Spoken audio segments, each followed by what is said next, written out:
You don't have to agree with me, but I want to present a view of what is about to happen. So, our disruption has happened over the last decade. The future of our disruption, which is going to happen over the next 3 years, is going to be 6 or 7-fold. First, and don't misunderstand this, please, we will disrupt by taking news away from the city we are in. New Delhi will not be the center of news. This is a cold fact, and believe me, we are doing it even today. We control 80% viewership. The channels in Delhi have 20%. It's not about a geography. It's not about a mindset. Don't get me wrong, this is not my fundamental premise against Lutyens Delhi.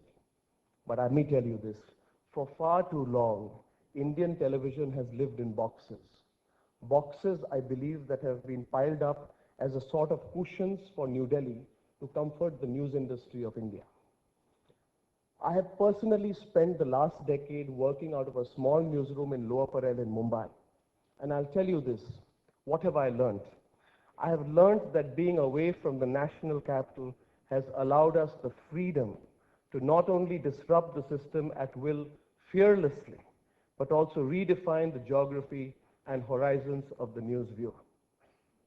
So we will disrupt the news once again by taking the focus to places like Odisha, where 21 people in the ICU and dialysis ward of a hospital were killed, and it was a fleeting mention. We covered it for 3 days on our channel. We will disrupt the news once again by taking the focus to places like Bihar, where it has become an annual tradition for elected representatives of the people of an impoverished state to be grabbing goodies funded by the taxpayer. Remember, viewers, just look at last week and ask yourself fundamental fact, how many channels operating out of Delhi covered the story of Rocky Yadav?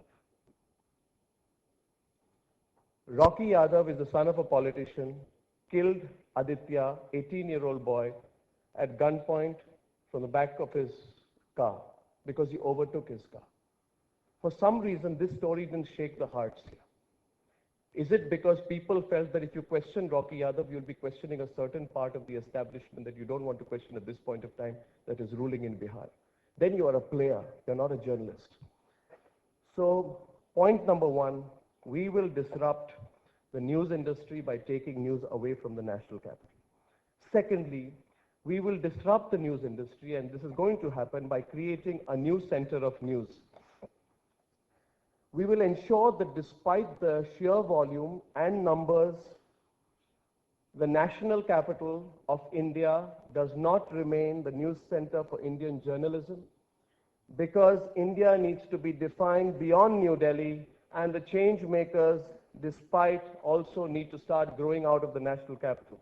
17 major news channels of India serving the country are based in Delhi. I will not take names. Ask yourself the extent to which they have served the democracy of this country. There are 16 major newspapers which capture about 80% of the market based out of Delhi.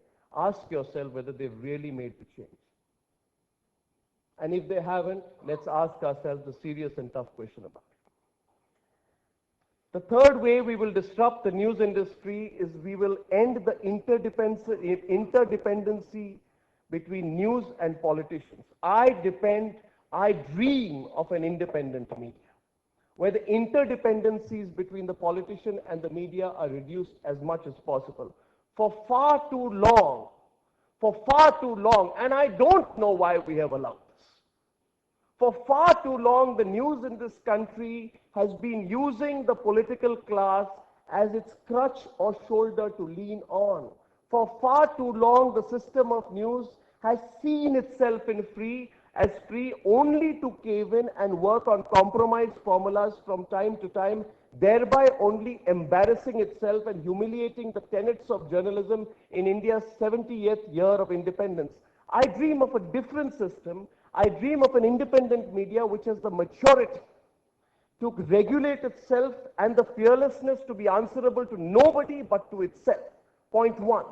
Point two, I truly dream of an independent media where the power of independence, of its responsibility and its answerability does not go beyond itself, where even if it means that we limp on one leg, don't use that crutch. I would rather limp on one leg for the rest of my life as a journalist than use politicians as my crutch. And I have proven it time and again.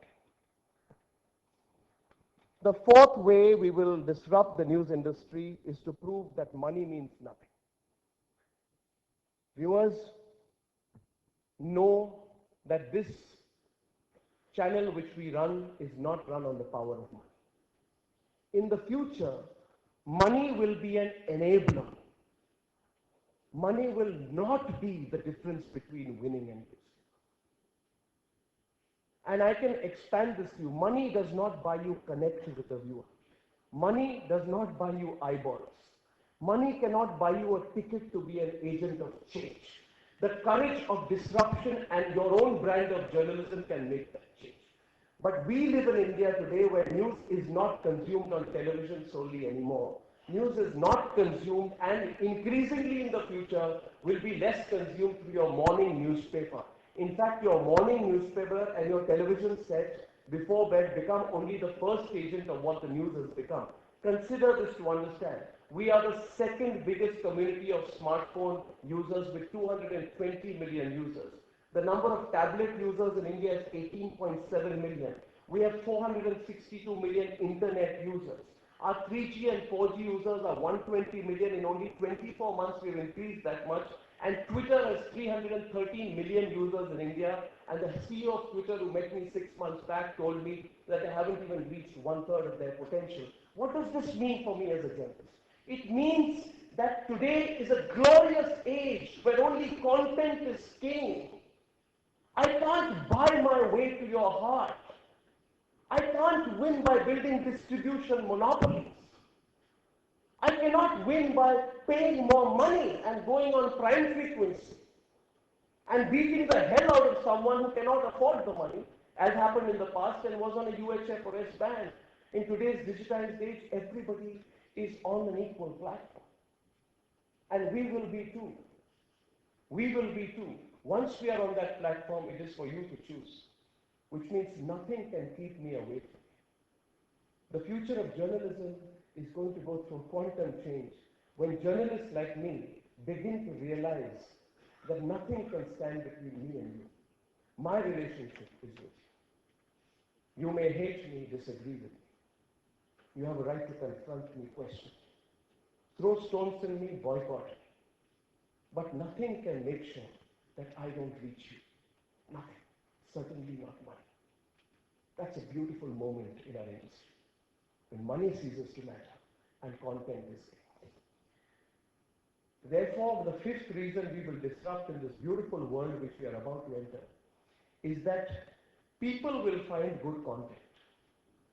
I believe that with avenues and seamless access to information that we have in our times when news is available and literally breaking on our fingertips at 140 characters on Twitter, content becomes supreme because it is more easy than before for people to just search and find you. Money, what can money do? Money can buy you infrastructure, but money cannot replace or buy good content, especially in the cluttered news space that we are in the midst of right now. People ask me, what about these big corporate groups? So much money they have. Media is going to be bottom up. Absolutely not. How can you? You spend all the money in the world. Will you know how to do a story? You invest thousands of crores. I challenge anyone. Come invest thousands of crores. But between me and my viewer, there is one camera and my viewer is on the other side. Prove to me that your thousands of crores will find a greater connect between you and the viewer. It will rather be an impediment. It will not be an enabler. And the last part, which I want to share with you, because we are on the edge of a massive independent media revolution. Things are about to change, ladies and gentlemen. And I hope I meet you 6 months from now and you realize what I'm talking about. Sometimes before the storm, it appears a sense of tremendous calm. In my industry today, there is boredom. More of the same. But believe me, this is a mirage. Things are going to change in a way people will not recognize again. Believe me, what will happen in this country if a group of content creators takes the power of media into its hands and says, we know how to do journalism. And we owe it to nobody and nowhere to find the connect with our viewers. That's when journalists and content creators will become independent. The churn has started. People are thinking the revolution is about to come.